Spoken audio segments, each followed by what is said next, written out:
Hey everybody, and welcome back to Lindsey's Little Library. So today is BookList Thursday, and BookList Thursday is something I do with my friend Sarah over at Sarah's Nightstand.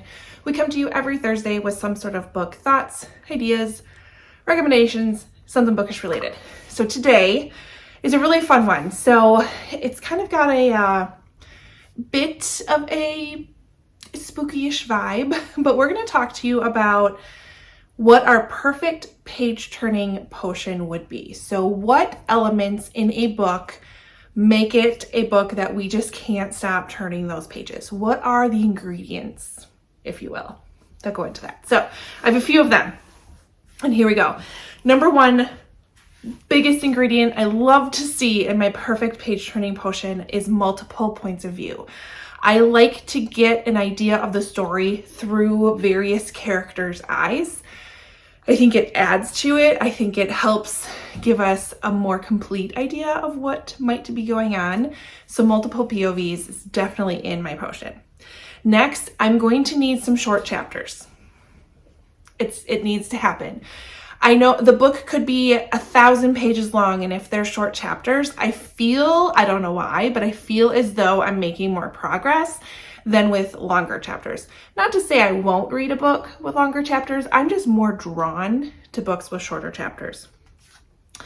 Added in to my little potion, I love some dual timelines going on. So it doesn't necessarily have to be a historical fiction. It can be a thriller or a contemporary or whatever, but add in that element of dual timelines and multiple POVs, and I feel like you get a bit of a richer story that way, in my opinion.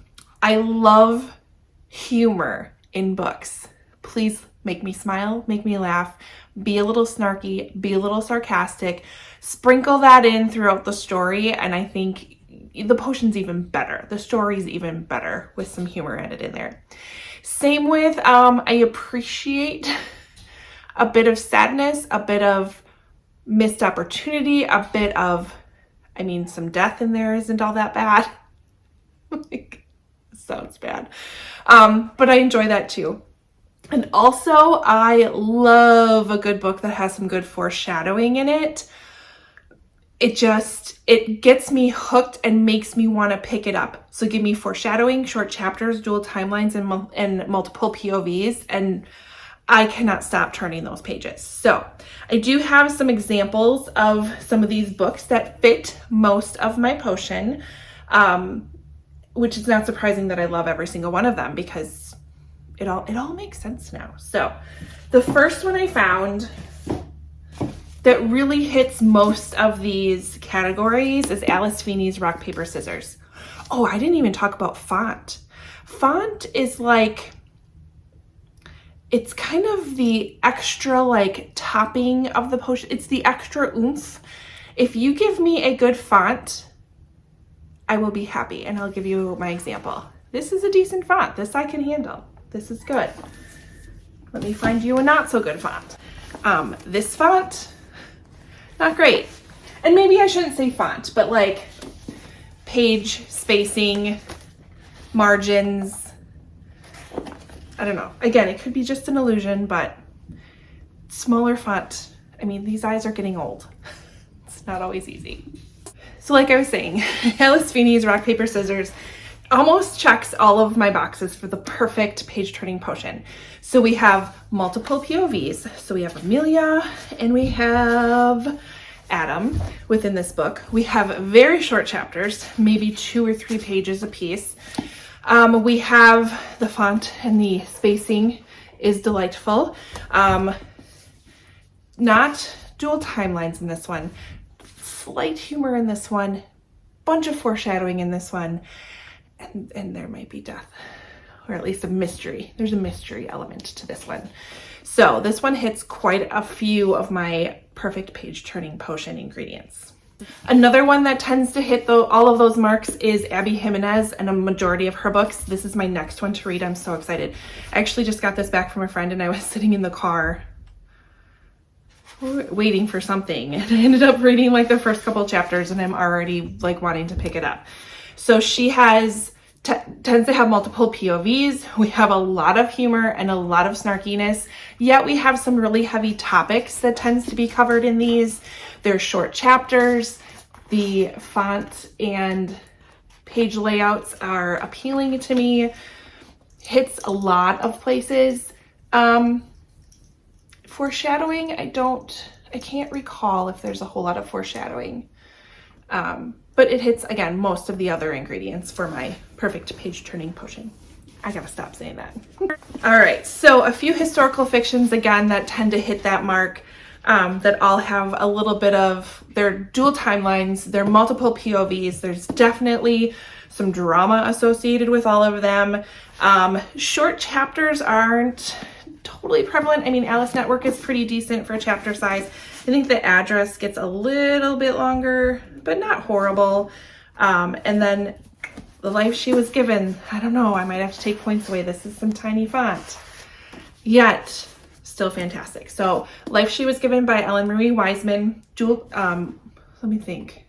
I don't think it's multiple POVs, but this one, oh yeah, it is. Yeah, multiple POVs, dual timelines, definitely some drama, definitely some heartstrings are being pulled on this one. Bit of foreshadowing, not necessarily humor, but it checks almost all of them. So we have Lily, who is, her mother sells her to the circus one night after she's been locked in the attic for basically her entire life because of some sort of birth defect that she was born with. So she gets to be a circus sideshow. And then Julia, and we have present day Julia inherits her parents' estate and starts to uncover some unknown secrets. I love secrets. Again, with the drama. In this book, this was so fantastic. So fantastic. The address follows our main character as she is working at the Dakota and starting to open up the Dakota apartment building. And there's dual timelines, multiple POVs. Definitely some drama, definitely some foreshadowing in this one, and a little bit of death. Spice it up. And then Alice Network, World War II historical fiction. One of the best World War II historical fictions, definitely out there. But again, dual timelines, multiple POVs, about a woman's spy network in France. It's so good. So good.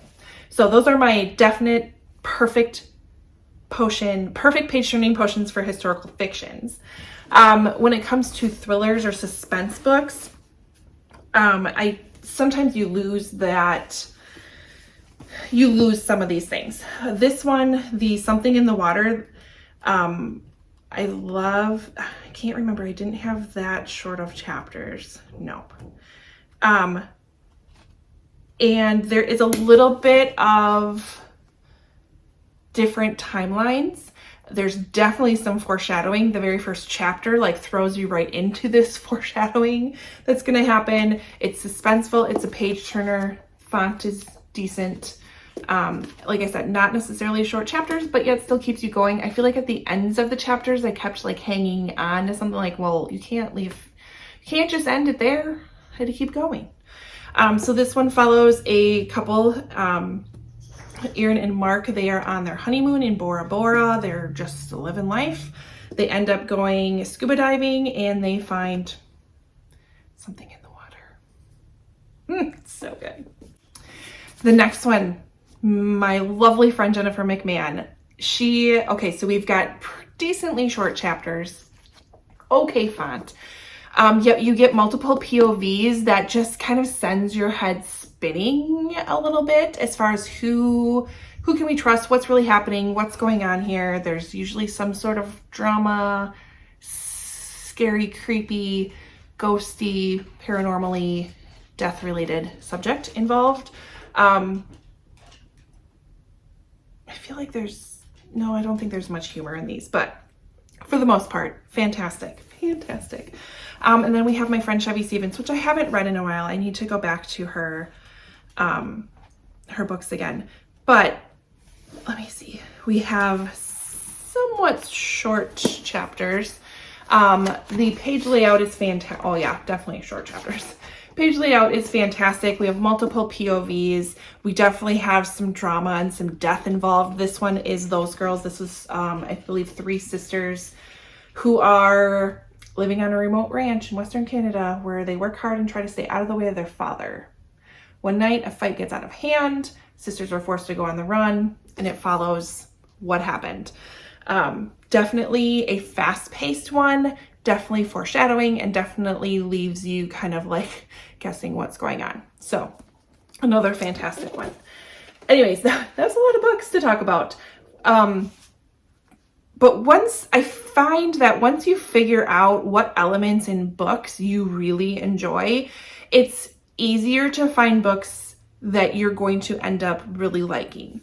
I also know the perfect potion for books I'm not going to enjoy. And so I try to avoid those instances. It doesn't mean that they're bad books, they're just not books for me. So I know if I have these elements included in a story, most likely I'm going to enjoy reading that book. Is it going to be perfect every time? Probably not, but most of the time it's going to be an enjoyable ride that I'm on. Whereas if I have something that's really literary and more about characters as opposed to plot, really long chapters, that's not going to help my reading situation. So it doesn't mean I'm not ever going to finish The Pillars of the Earth. You know, I made it a pretty decent way. I don't find myself wanting to go back to it. The overall story is still drawing me in. It doesn't mean I'm never going to finish it. It's just not something that I naturally go towards. This might be something that I would do more of an audiobook over a physical book. So it does help to know what your likes and dislikes are, which you guys all know that. I don't know why I'm telling you all this. Anyways, head over to Sarah's channel, see what her perfect page turning potion is for today and maybe what books she has as examples. Otherwise, like, comment, subscribe. Tell me what your potion is below. Give me an idea. I'd love to see it. And yeah, I think that's about it. Thanks so much, and we'll see you next time. Bye.